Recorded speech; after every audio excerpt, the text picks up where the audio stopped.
Привет, друзья! Сегодня у меня в гостях Артем, канал Коптим Вместе. Он привез свои замечательные ребра.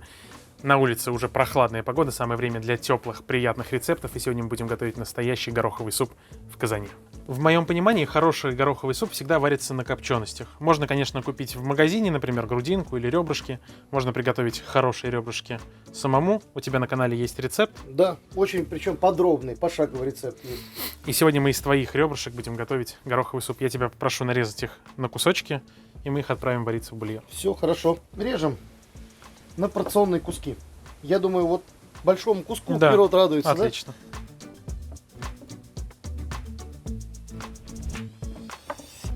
И таким образом мы перерезаем все ребра.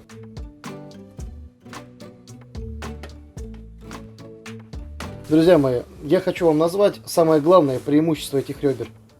Они натуральные, никакой химии, никакой краски. Это настоящее домашнее копчение. Сейчас оценим. Да, А я можно попробовать одну? обязательно. готовое? Конечно, конечно. Бомба. Вот так вот. И рука в космосе.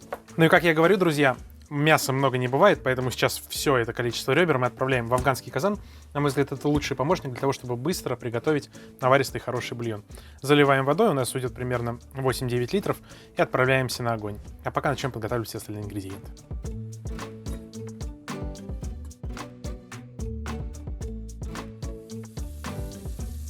Закрываем крышкой и ставим на огонь. На всякий случай проверяем аварийный клапан. Все клапаны у нас работают, ничего не бабахнет.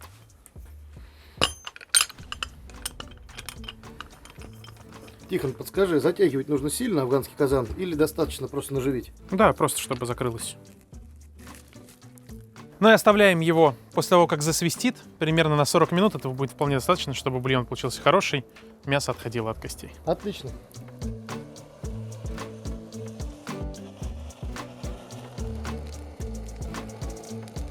Так, ну и пока наш бульон варится, ребра вывариваются, мы подготовим все остальные овощи для нашего вкусного ароматного горохового супа. Я возьму на себя морковку и репчатый лук, порежу их кубиками.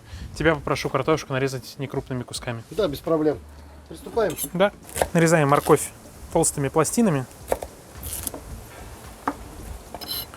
Теперь нарезаем ее вот такими полосками и довольно крупным кубиком. Режем картофель некрупным кубиком. Разрезаем напополам. Еще раз напополам. И вот таким образом. Такие кусочки. С картофелем я закончил. Отлично. Можешь помочь мне с луком нарезать его кубиком. Без проблем.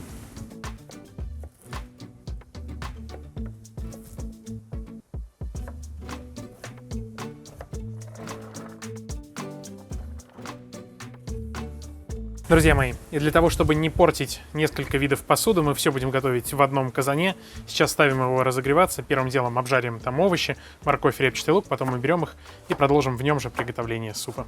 Отправляемся к казану. И наливаем растительное масло. Масло разогрелось, и мы начинаем пассеровать лук и морковь.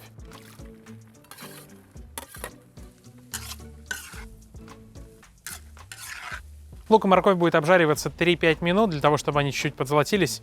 Мы уже сняли афганский казан, пускай немножко остывает, для того, чтобы нам удобнее было отобрать мясо от бульона. Конечно. А для заправки супа в конце приготовления нам потребуется зелень и чеснок. Сейчас мы их меленько нарежем. Отрезаем стебли.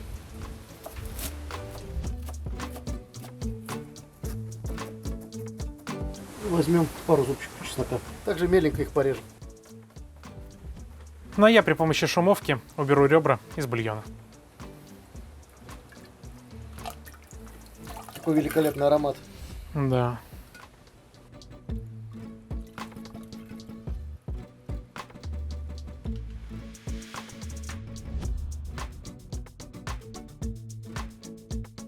Таким образом у нас есть 9 литров великолепного ароматного бульона, мягкое распаренное Наваристого мясо. бульона. Да.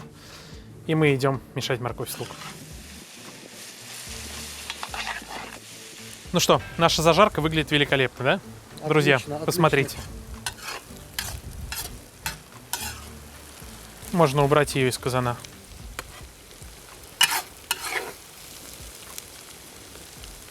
Теперь заливаем в казан бульон и отправляем туда вариться горох. Мы используем горох круглый, не колотый, поэтому процесс его варки достаточно долгий. Нам нужно дождаться того, чтобы он был на полуготовности. И отправляем туда горох.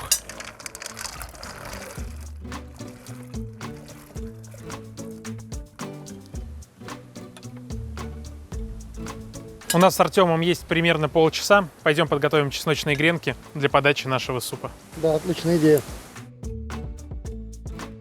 Готовить будем из черного хлеба. Сильно не заморачиваемся с нарезкой, режем пополам, выкладываем на решетку, чтобы подсушить хлеб. Он станет такой подсушенный, черствый, как терочка, на него легко будет натереть чеснок.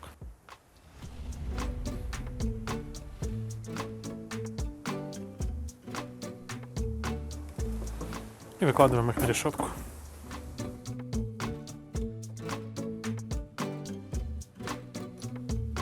Готово. Отправляемся к мангалу. Немного сбрызнем их растительным маслом, для того, чтобы они лучше поджаривались.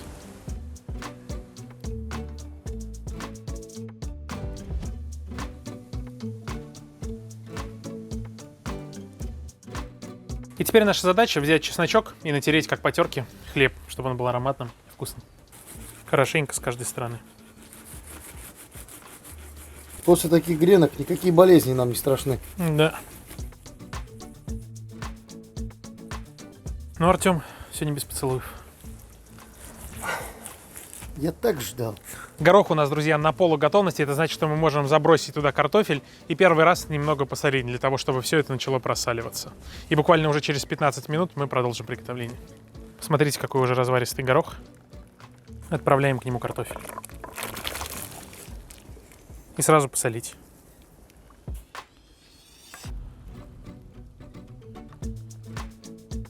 Наш картофель практически готов. Теперь пришло время добавить зажарку, ребра и дать 5 минут настояться. После этого добавим зелень, закроем крышкой. Ну, И зелень через 2 добавим. минуты, да, можно будет подавать к столу. Добавим ярких красок в наш суп.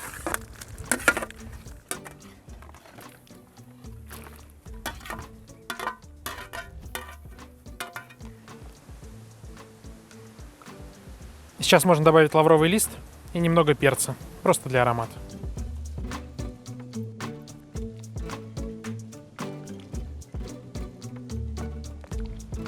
Ну что, я думаю, самое время пробовать, но чего-то не хватает. Чего-то не хватает и кого-то не хватает. Снегурочку позовем. Давай. Или, а может быть, Вована? Давай, Вована. Вован! О, Я здесь, я вездесущ, у меня что-то есть. слушай, ну хоть раз подготовился, да? Пришел. Ребята привезли с собой свою фирменную зубровку. У них скоро на канале будет большое количество рецептов из винокурни. Да. Мы дегустировать сейчас будем. Так что давай, разливай нам. Я наливаю суп. А Вован наливает Не суп. не суп, да. А я раздаю гренки. Да.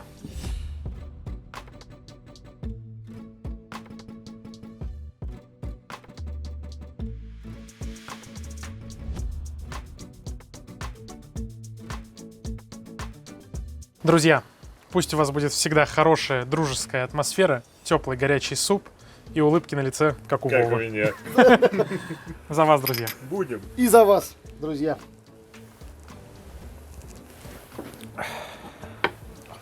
Приятненько. Горячо.